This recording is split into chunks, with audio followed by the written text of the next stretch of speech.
এই জায়গাটায় দাঁড়ালে খুব বেশি শব্দ করে না, তবু এখানে দাঁড়ালে বুকের ভেতর কিছু একটা ভারী হয়ে আসে। এটা কোনো সাধারণ কবরস্থান নয়, এটা আমাদের মেধা, আমাদের বিবেক, আমাদের হারিয়ে যাওয়া স্বপ্নের ঠিকানা। আজ আমি দাঁড়িয়ে আছি ঢাকার বুদ্ধিজীবী কবরস্থানে।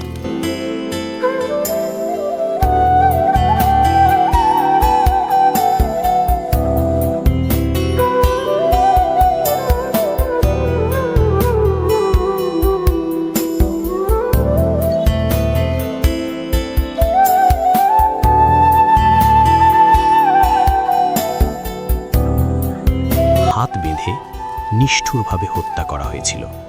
এই কবরগুলো শুধু মানুষের দেহ বহন করে না, এগুলো বহন করে একটা দেশের অপূর্ণ স্বপ্ন। ভাবুন তো, যদি তারা বেঁচে থাকতেন, আজকের বাংলাদেশ কেমন হতো? কত গল্প লেখা হতো, কত ছাত্র আলোর পথ পেত, কত ভুল শুধরে যেত। এই জায়গায় এসে আমি শুধু ইতিহাস দেখছি না, আমি নিজের ভেতর তাকাচ্ছি। আমরা কি তাদের স্বপ্নের বাংলাদেশ তৈরি করতে পেরেছি, নাকি শুধু বছরে একদিন ফুল দিয়ে বাকি দিনগুলো ভুলে যাই? এই প্রশ্নগুলোর উত্তর এই নীরব কবরগুলো জানে, কিন্তু বলে না।